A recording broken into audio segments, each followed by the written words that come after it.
Good evening, folks, and welcome to the Horror Corner.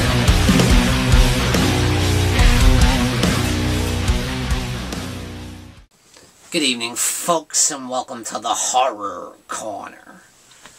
I'm your host, Sean Patrick Erschen, and this week we're going to talk about Halloween Ends, the upcoming so-called finale to the Halloween franchise.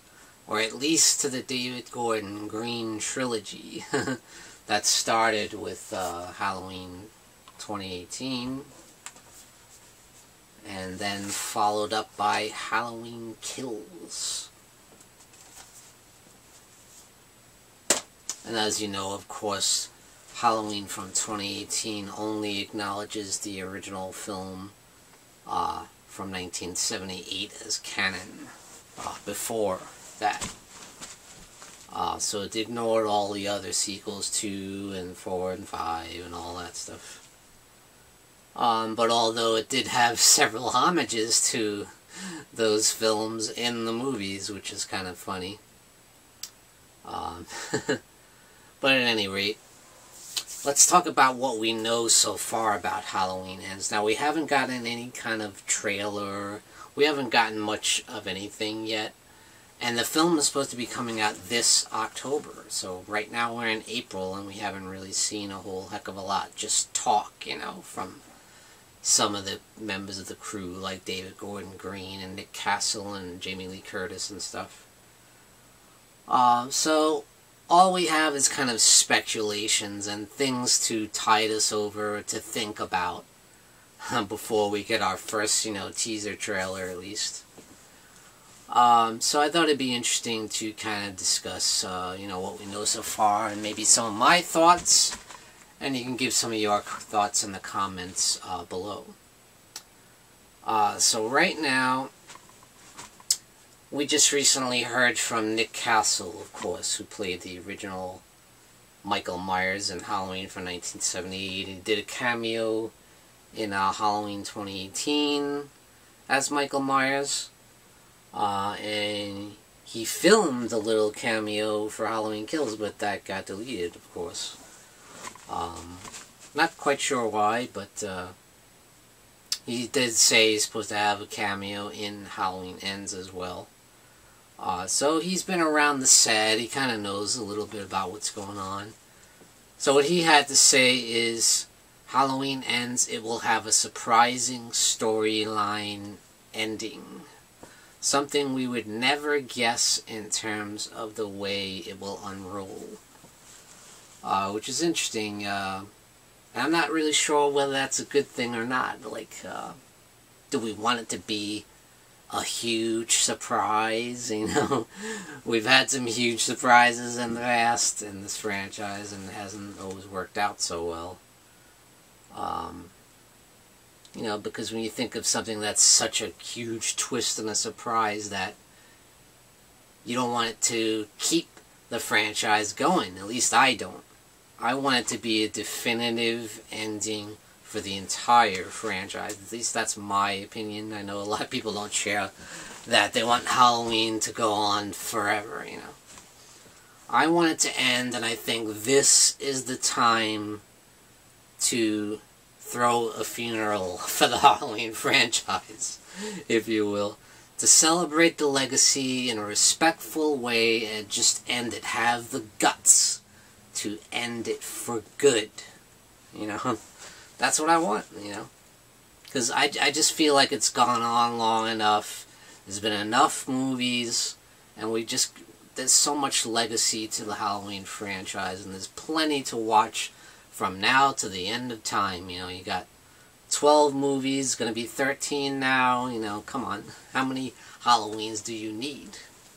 I mean, yeah, maybe they could do some kind of Netflix series or something based around some of the characters of Halloween. I don't know, but I think as far as the franchise goes, with Michael Myers and Laurie Strode and the Strode family and the legacy, I think it needs to end, and I would like it to end here on a high note.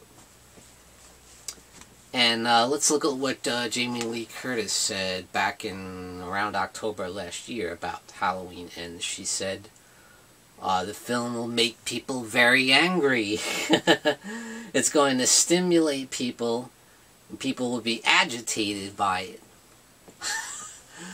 Like, really, that's how you promote a film that's coming out that you were in? And that's how you want the fans to feel? You want the fans to think that they're going to be pissed off and they're going to be angry? Is that what the franchise needs right now after the reception that Halloween Kills got?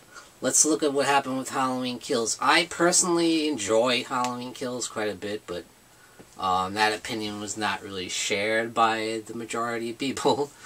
Let's see. Right now it stands at 40% on the Rotten Tomatoes tomato meter, with an audience score of 66%. So it's not like, oh, fans loved it and critics didn't. It's pretty much split down the middle of fans too, you know. And critics definitely did not like it. But yeah, it's funny because this is the first one in quite a while where I felt like fans really didn't like it too much either, you know.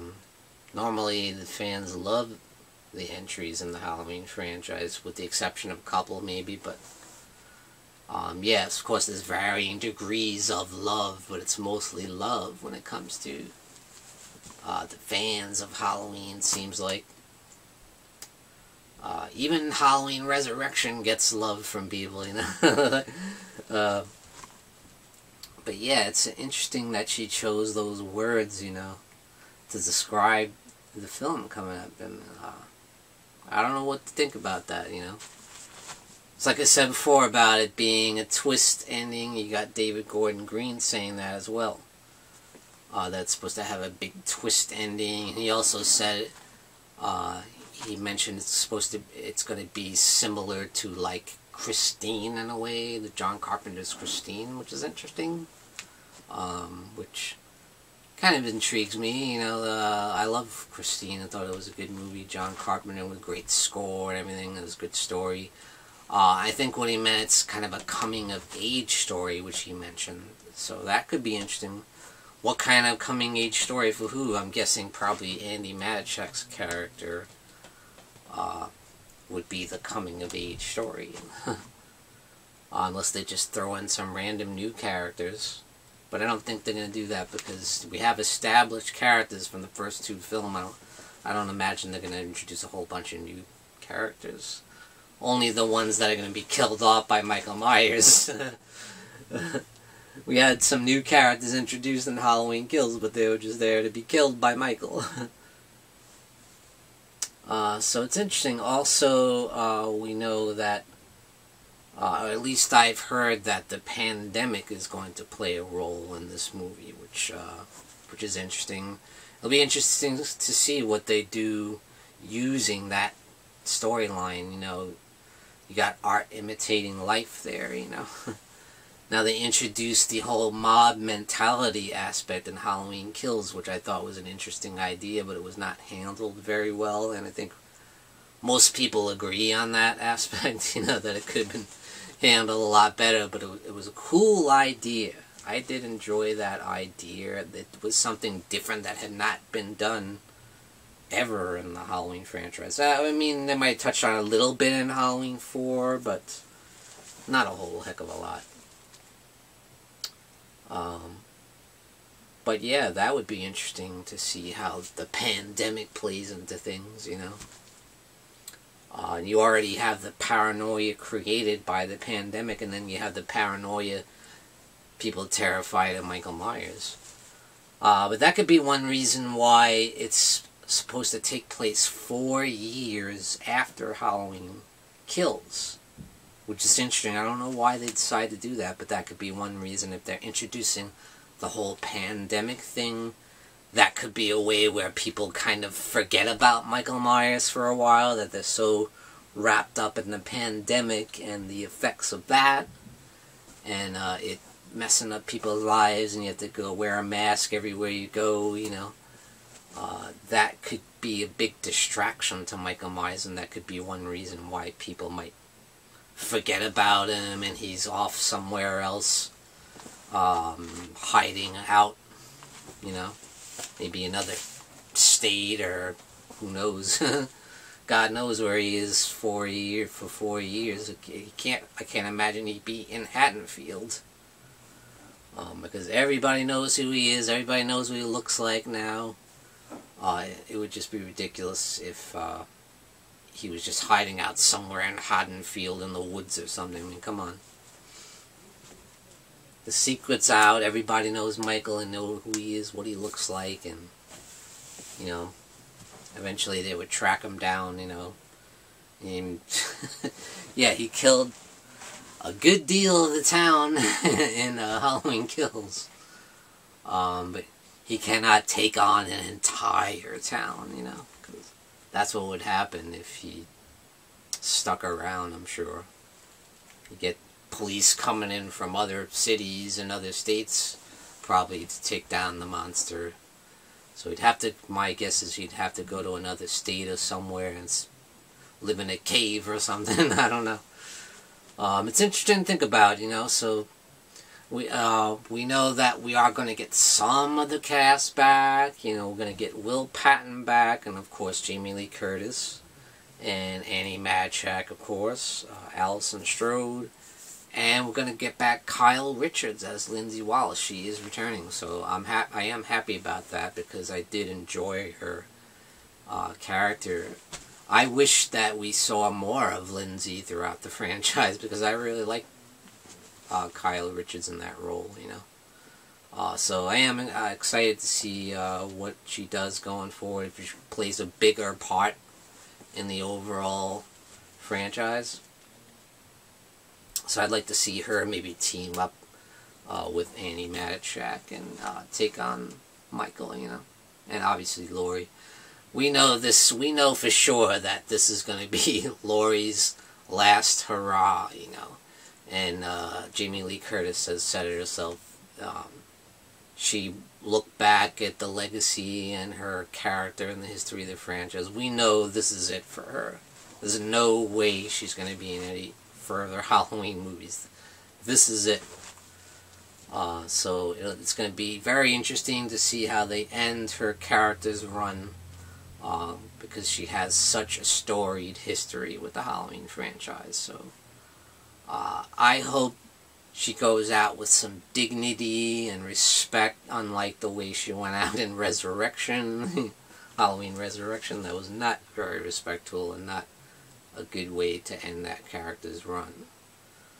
So it'll be interesting to see whether they're going to take her out early on in the movie, or is she going to have a huge final battle with Michael at the end, you know. It's going to be interesting. Or maybe it could be somewhere in between, somewhere in the middle, like they did in the recent Scream movie, you know. I thought that was good, you know. His character played a big role in the movie, and he didn't get killed off till like halfway through the movie, so it'll be interesting to see.